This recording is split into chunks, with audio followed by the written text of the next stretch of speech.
کیا تم نے کبھی پریشانی کے عالم میں قرآن کھولا ہے جو تمہیں بتائے کہ تمہارے دکھوں کا ایک بہترین حل موجود ہے، جو تمہیں بتائے کہ تم بے چین اور پریشان کیوں رہتے ہو، جو تمہیں بتائے کہ تم اکیلے نہیں ہو، جو تمہیں بتائے کہ تمہیں اندر سے سمجھنے والی صرف ایک ذات ہے؟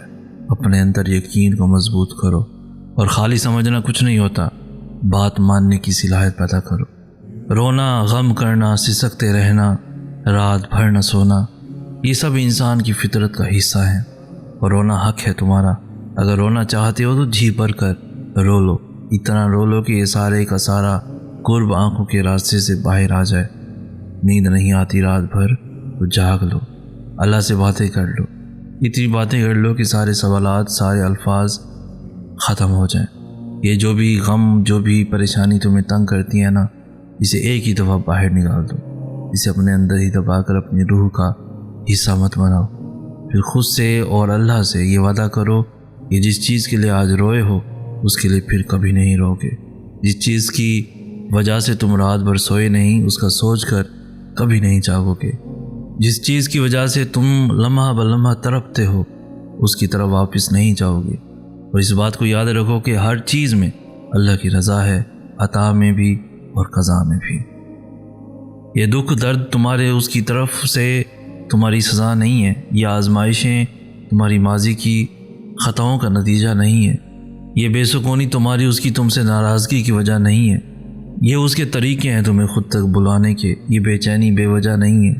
وہ اپنے محبوب بندوں کو سزائیں نہیں دیا کرتا، وہ جن سے محبت کرتا ہے انہیں تکلیف میں نہیں چھوڑا کرتا، وہ تمہاری دعاؤں میں اٹھنے والے ہاتھ خالی نہیں موڑتا، وہ تمہارے سجدوں میں بہتے آنسو بے مول نہیں چھوڑتا، وہ تو تمہاری خاموش دعاؤں کو بھی بڑے غور سے سنتا ہے، وہ تمہاری سسکتی فریادیں اپنے پاس سنبھال لیتا ہے، وہ جب تمہیں سجدوں کی توفیق دیتا ہے تو تمہارا انتظار کرتا ہے، وہ جو تم سے 70 ماہوں سے زیادہ محبت کرتا ہے، وہ بھلا کیسے تمہیں درد کی شدت سے گزار سکتا ہے؟ یہ بس آزمائش ہے جو وہ اپنے محبوب بندوں کو دیتا ہے۔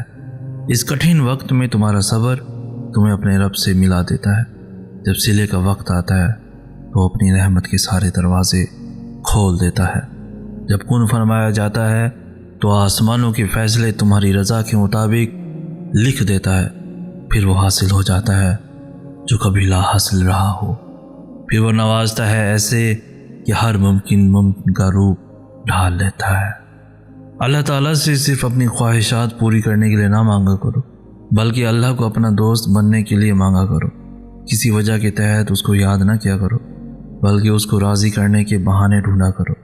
دنیا کی عارضی چیزیں نہیں بلکہ اللہ کی دوستی مانگا کرو، کیونکہ جب تمہاری اس رسائی اللہ کی دوستی تک ہو جائے گی تو پھر پریشانی کیسی اور دکھ کیسا۔ اللہ تعالیٰ تو اپنے ہر بندے کے ساتھ ہوتا ہے، مگر اس کا کوئی بندہ ہی اللہ تعالیٰ کا دوست ہوتا ہے۔ جب تم اللہ تعالیٰ سے دوستی کرنے کی جستجو کرو گے تو مشکلات کے دروازے خود بخود کھلتے چلے جائیں گے، ساری تکالیف دور کر دی جائیں گی، ہر درد کا مرہم بھیج دیا جائے گا۔ اللہ تعالیٰ خود کہتا ہے کہ میرا بندہ میری طرف چل کر آئے گا تو میں دوڑ کر جاؤں گا۔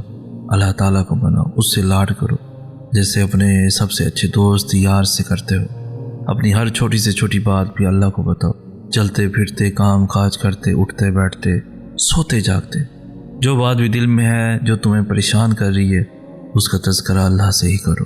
تمہیں جلدی احساس ہو جائے گا کہ کیسے تمہاری روح میں ایک سکون سا آ گیا ہے، کیسے تمہارے ہر سوال کو تسلی مل گئی ہے۔ اللہ تعالیٰ تمہارا دوست بننے پر تمہیں تہجد کے سجدوں تک لے آئے گا۔ تمہاری دلی مرادیں چاہے پوری ہوں یا نہ ہوں، تمہیں بے شک وہ ملے یا نہ ملے جو تم مانگ رہے ہو، لیکن تمہیں اللہ ضرور مل جائے گا۔ کیا یہ کافی نہیں؟ بتاؤ، کیا یہ کافی نہیں؟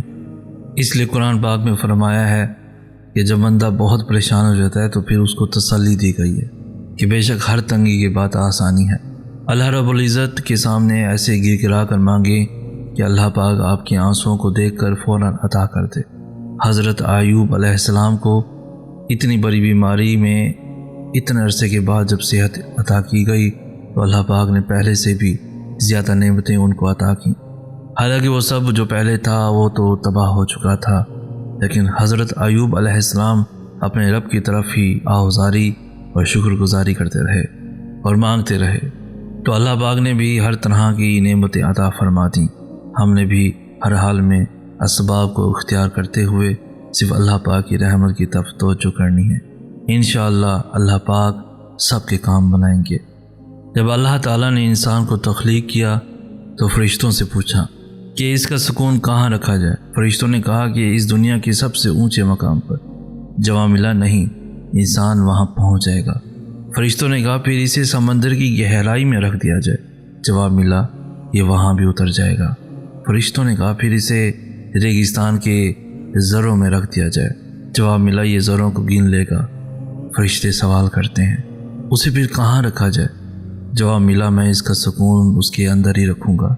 یہ پوری کائنات میں تلاش کرے گا، لیکن جب یہ ڈھونڈتے ڈھونڈتے تھک جائے گا تو پھر اس کو کہیں سے آواز آ جائے گی، اپنے من میں ڈوب کر پا جا سراغ زندگی، تو میرا نہیں بنتا نہ بن، اپنا تو بن، اپنا تو بن جا۔ اللہ واقف ہے تمہاری ہر چھوٹی سے چھوٹی اور بڑے سے بڑی پریشانی سے۔ اسے معلوم ہے تمہارے دل اور دماغ کی کیفیت۔ وہ واقف ہے تمہارے ہر دکھ درد سے اور اس انسان سے جس نے تمہیں تکلیف دی۔ وہ گواہ ہے ہر اس تلخ لفظ کا جو تمہیں لوگوں سے سننے کو ملے۔ وہ گواہ ہے تمہارے ہر ایک آنسو کا جو تکلیف پہنچنے پر تمہاری آنکھوں سے نکلے۔ جن آنسوؤں کو تم بیکار سمجھتے ہو وہ اللہ کے نزدیک بہت قیمتی ہیں۔ وہ گواہ ہے تم پر آنے والی ہر اس آزمائش کا جو تمہیں اس کے قریب لے آئی، ہر اس دکھ بھرے سجدے کا جو تم نے اس کے سامنے کیا۔ اس نے سنی ہے تمہاری جب کوئی اور نہ تھا تمہیں سننے والا۔ اس نے دلاسا دیا ہے تمہیں جب کوئی اور نہ تھا تمہیں دلاسا دینے والا۔ اس نے سمیٹا ہے تمہیں جب کوئی اور نہ تھا تمہیں سمیٹنے والا۔ اپنے اوپر آنے والی تکلیفوں کو تم تو بھول جاتے ہو، لیکن وہ نہیں بھولتا۔ خود کے ساتھ کوئی زیادتیاں تم بھول جاتے ہو، لیکن اسے سب یاد رہتا ہے۔ بے شک وہ ہر چیز سے واقف ہے اور وہی بہتر انصاف کرنے والا ہے، اور تمہارا رب بھولنے والا نہیں ہے۔ چلیں آج آپ کی نظر ایک خوبصورت وظیفہ آپ کی خدمت میں پیش کرتے ہیں، جو کہ یہ ورد مجھے ایک ولی اللہ کی طرف سے ملا۔ جب سے ورد سے زبان ہوا ہے تمام مسائل حل ہوتے نظر آ رہے ہیں۔ ہر دم چلتے پھرتے سفر میں زبان پر جاری رہتا ہے۔ جو کچھ بھی دل میں ہوتا ہے ذہن میں آتا ہے، حیرت انگیز طور پر پورا ہو جاتا ہے، اور میں حیران ہو جاتا ہوں یہ سب اسی ورد کا کمال ہے۔ اور میرے دل کو یقین ہے کہ اس ورد میں سے ایک اسم یقیناً اسم اعظم ہے۔ اسم اعظم سے ہر مسئلہ حل، ہر مشکل دور اور ہر خواہش اور سوچ حیرت انگیز طور پر پوری ہو جاتی ہے۔ وہ ورد یہ ہے کہ یا اللہ ہو، یا رحمان ہو، یا رحیم ہو۔